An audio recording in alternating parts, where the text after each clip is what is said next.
Kembali lagi bersama kami di Lagi Finansial. Kali ini kita akan membahas apa yang bisa kami temukan di laporan keuangan kuartal ketiga dari saham kayu PT Darmi Bersaudara Tbk. Nah, seperti biasa kita lihat apa yang bisa kami temukan. Di sini ada disebutkan direktur utama. Direktur utama yaitu Nanang Sumartono. Dia alamat kantornya di Jalan Indah Intan Barat 5, Blok C410, Surabaya. Jadi setahu kami biasanya di laporan keuangan yang biasa kami baca itu ada disebutkan dua, tetapi cuma satu direktur utamanya saja, tapi is okay lah. Kemudian kas dan bank kita lihat kemarin tahun lalu 325 jutaan, sekarang menjadi 379 jutaan. Piutang usaha pihak ketiga menurun dari 1,6 miliaran menjadi 1,3 miliaran. Kemudian pihak berelasi, wah ini luar biasa banyak, dari 10,9 miliaran menjadi 10,6 miliaran. Walaupun berkurang, tapi tampaknya banyak digunakan untuk kepentingan pribadi ya tampaknya. Bukan kepentingan pribadi, tapi pihak berelasi. Kemudian kalau kita lihat di sini hutangnya dari 6,8 menjadi 6,8. Nah ini nih. Untuk yang total liabilitas jangka pendek dari 22 miliaran menurun menjadi 17 miliaran. Tapi hal yang kami bingung, mengapa di laporan keuangan untuk perusahaan-perusahaan kecil seperti ini, kebanyakan angkanya itu bisa sama. Dari tahun lalu ke tahun sekarang ke tahun yang akan depan itu bisa saja sama. Bahkan hingga 0,0 komanya itu 0,3 rupiah itu pun bisa sama. Nah itulah yang agak rancu gitu ya. Kita lihat untuk total liabilitasnya dari 24 miliaran sekarang menjadi 19 miliaran. Berarti menurun cukup banyak ya untuk total hutangnya. Kalau kita di sini ada liabilitas diestimasi atas imbal kerja. Nah sama juga angkanya ya. Agak heran memang. Kemudian jumlah ekuitas sedikit bertambah dari 80,3 miliaran sekarang menjadi 80,9 miliaran. Itu artinya apa? Itu artinya hutangnya berkurang, tapi pendapatan bertambah, ekuitas bertambah. It's okay. Tapi kalau dia ada penjualan bersih, tampaknya menurun cukup drastis. 19 miliaran menjadi 5 miliaran. Turun beberapa persen itu, 50% lebih. Lebih dari 50%, bahkan beberapa pokok penjualan juga berkurang. Total kemarin yang laba bruto bisa sampai 3,2 miliar, sekarang cuma 100-an juta. Untuk laba usaha pun jadi minus. Kemarin ada cetak laba 700-an juta. Sekarang tahun ini jadi minus 1,4 miliaran ya kalau kita lihat di sini. Untuk pendapatan lain-lain itu naik, tapi kita kan nggak tahu itu pendapatan lain itu dari mana. Nah, apakah dari ini? Bisa juga kita nggak ada yang tahu karena dia lain-lain nggak ada dijelaskan ya. Tapi kita lihat dulu untuk laba bersih yang tadi ya. Memang sedang rugi perusahaan ini. Kas diterima dari pelanggan dari 17 miliaran menjadi 782 jutaan. Jadi sudah bisa kita ketahui bahwa penjualannya itu menurun cukup drastis. Kas dibayar kepala pemasok. Kemarin bahkan mereka beli 15 miliar, sekarang menjadi hanya beli 1,6 miliaran. Dia berkurang sangat banyak. Ini ada pembeli aset tetap pun nggak ada, semua nggak ada ya. Ini yang disebutkan Dewan Komisaris. Komisaris utama yaitu Abdul Hadi Novianto, direktur utama Nanang Sumartono Hadiwijo tadi yang kita lihat. Ada direktur pemasaran, ada komisaris independen. Tapi ini perusahaannya masih agak kecil karena direkturnya itu jumlahnya masih agak sedikit. Bahkan kayaknya gak ada direktur keuangan tadi. Ada direktur pemasaran.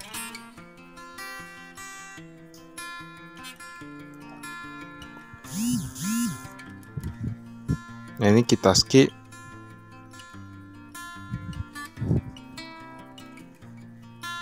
Tapi sebenarnya gini, walaupun sebuah perusahaan kecil itu, tapi dia bisa meningkat dengan cepat ataupun produknya itu mempunyai baik keamanan, itu is okay aja. Tapi kalau dia tidak punya apa-apa yang mengandalkan harga, sangat agak sulit ya. Apalagi pokoknya sulit lah ya. Kita lihat dulu. Kasnya dari tahun lalu itu untuk yang di tangan ada 274 jutaan. sekarang menjadi 355 jutaan.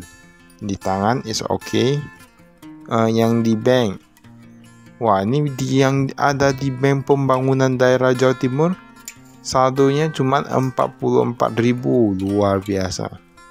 Ada gak Anda pernah gak saldo di rekening Anda itu lebih kecil dari 44.000? Mungkin banyak ya, tapi untuk sekelas perusahaan kayak itu agak gimana gitu ya. Karena sekelas perusahaan tapi cuma saldonya 44.000 saja. Kemarin mereka 939.000, sekarang menjadi 44.000. Di beberapa bank itu pun hampir sama. Bank OCBC cuma 359.000 dari 700 ribuan. Dan dolar Amerika ada 5 jutaan, 8 jutaan. Memang agak heran juga ya, tapi kalau takut laporan keuangan ini salah, tadi kami lihat ini satuan penuh dan dalam bentuk rupiah. Jadi seharusnya tidak ada salah ya. Kita lihat yang belum jatuh tempo, ini yang piutang usaha. Kalau dilihat dari pelanggan luar negerinya itu lebih banyak, berarti rata-rata pelanggan luar negeri nih. Wah, luar biasa ini ya, gak ada dari dalam negeri. Ini pihak ketiga adalah Amerika Serikat 1,3 miliar. Ini piutang ya, ini piutang. Nah, jika dilihat piutangnya itu lancar, termasuk lancar karena 1-2 bulan itu gak ada. Di atas dari 3 bulan itu gak ada. Jadi dia paling mentok-mentok kayak 1 bulan gitu ya. Persediaan berkurang agak banyak. Totalnya dari 37 miliaran tahun kemarin, sekarang menjadi hanya 34 miliaran. Tapi menurun, gak bisa dibilang cukup banyak, gak bisa dibilang sangat banyak, tapi sedang-sedangnya. Ini aset tetapnya.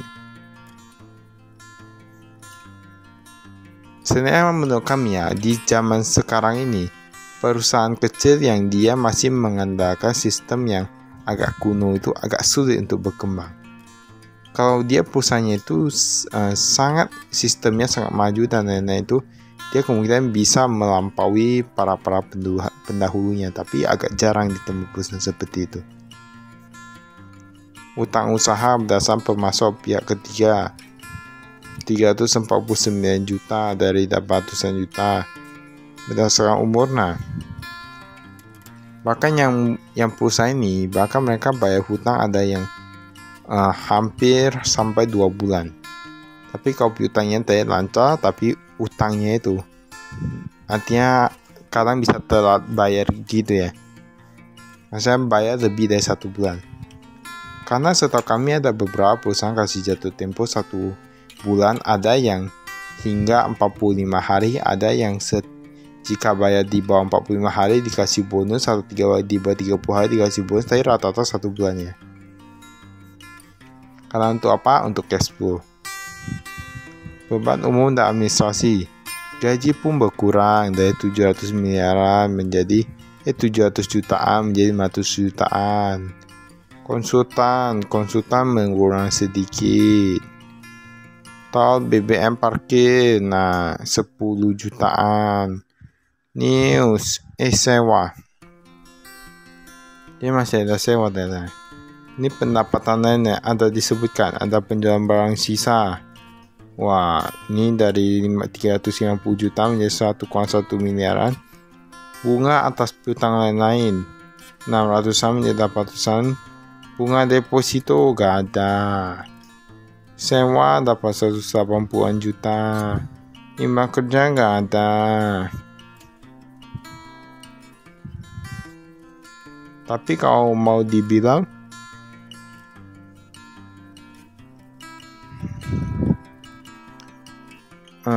terkadang ada perusahaan yang tidak disebutkan pendapatan lainnya itu tema, tapi kebanyakan ada yang ngomongnya. Kalau ini yang pajak kita skip.